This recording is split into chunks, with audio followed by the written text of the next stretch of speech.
said at that conference, I said, I am totally committed to the fact that there are reptile aliens here on the earth. Of that, there is no doubt in my mind. But it's not because David Icke is saying so. I've known this long before David Icke ever came into the picture. Many years ago, I have had many different stories told to me by very powerful people, people who are well-grounded, highly intelligent, well-respected people over the years have told me of their personal one-on-one encounters with reptile aliens. I have to believe when that many people, that well-grounded, intelligent people tell me things like airline pilots, bankers, real estate executives who are telling me their personal one-on-one experience with reptile aliens, I have to assume there must be something to it. Well, it's very good of you to publicly take some of the pressure off David, because David has been ridiculed for this, so let's all be ridiculed for this, and more people will come forward with their stories. There's no doubt in my mind that they are here. It's one of the most important stories on this planet right now, and people need to know, whatever the truth is. People need to know, and I'd love you to tell some more stories which you believe are authentic, that have been reported to you, to add to the chronicles. I was doing a radio show.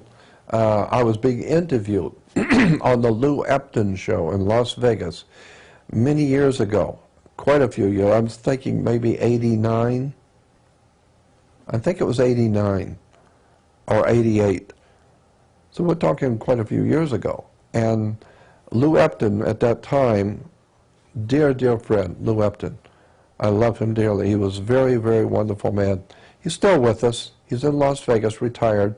But he had a major top show in Las Vegas during the morning talk show. I have one at nighttime talk show. But but I was in Los Angeles, and Lou called me to do an interview, and that was a 2-hour show, and back in '88, I think it was. But anyway, in the process, I brought up the subject of the reptile aliens, and my belief about the reptile aliens and what the ancient peoples of the ancient world, the Babylonians, the Sumerians, the Phoenician Canaanites, the Egyptians, especially the Sumerians, all the ancient peoples of the world talked about the reptile aliens.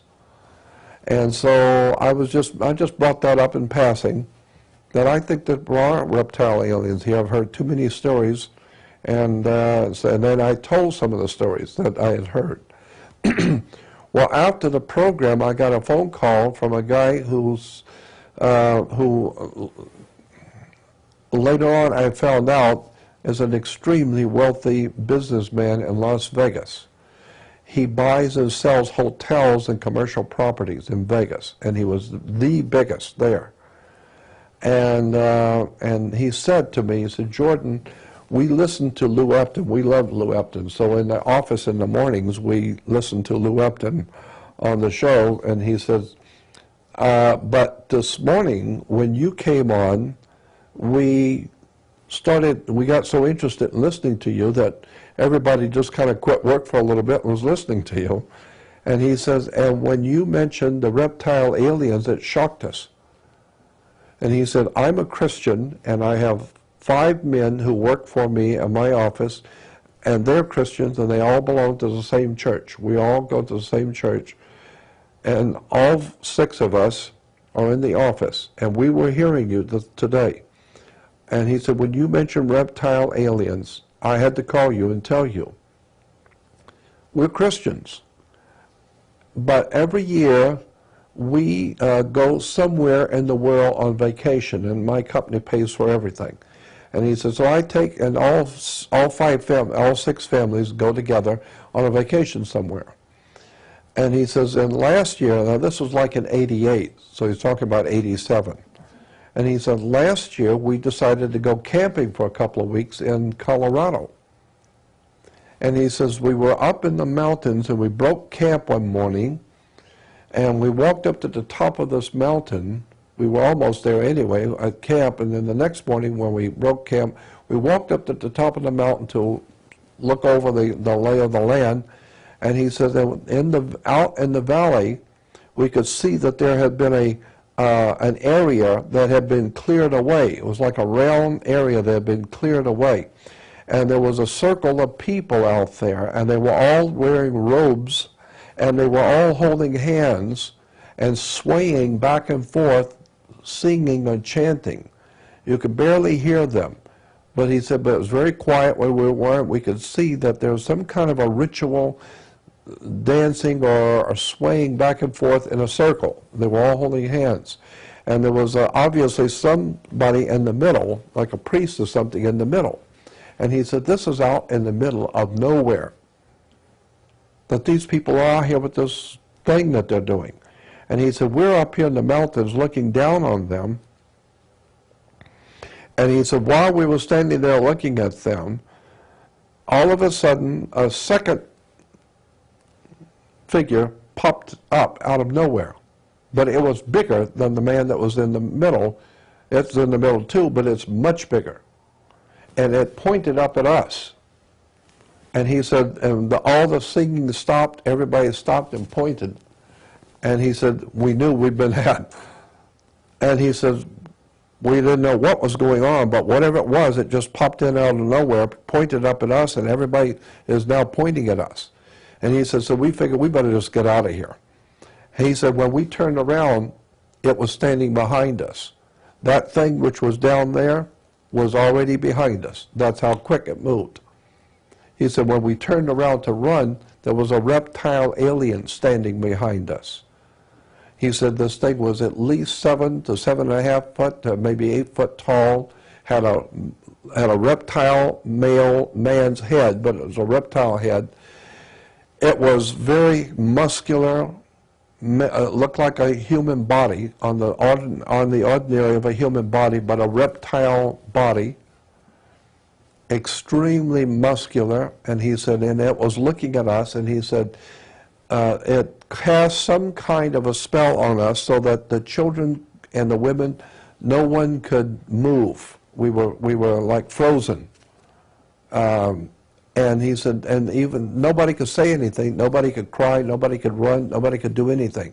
And he said, we were staring at it, and it was looking at us, but it had control over us. It had locked us so that we couldn't move, we couldn't scream, we couldn't do anything.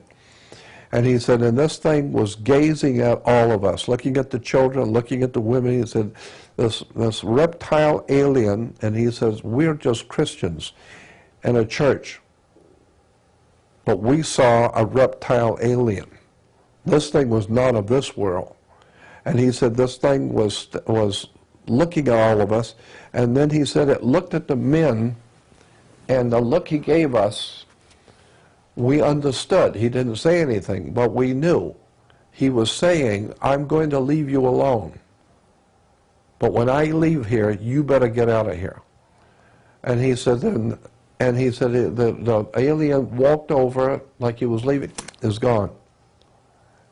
Just like they was gone. And he said when he was gone, the moment he was gone, everyone came back to life. And the babies were screaming, the women were yelling, screaming. Everybody came back to life, instantly. And he says, we ran like we were totally out of our minds, running back to the cars. We ran down the hill, got in the cars, and the women were screaming, the children were yelling, and he says, and we drove back, and he said it was the most incredible, horrible experience. And he says, all the guys in my office will tell you, we saw a reptile alien in Colorado. So when you're talking about, he says, so when you're talking about reptile aliens in the ancient world, I got news for you. There's one we know for sure in Colorado. We saw him. And he said this thing ran back and it went so fast it was just, it's gone. But that's how fast it came up behind us. We knew that we'd been spotted, we turned around, and it was too late. It's already standing here. And he said, so when I hear tales now about people who have seen reptile aliens, I got to tell you, there's 6 families here. We all belong to the same church, and I will guarantee you, we saw one. You can bet on it. So And this is and I found out because I started asking questions when I was in Vegas about this man and his company. And yes, he's a very wealthy man and a very, very big company, well known in Las Vegas for buying and selling the hotels and big, big properties. And he said, yeah, I'm just telling you what happened to us.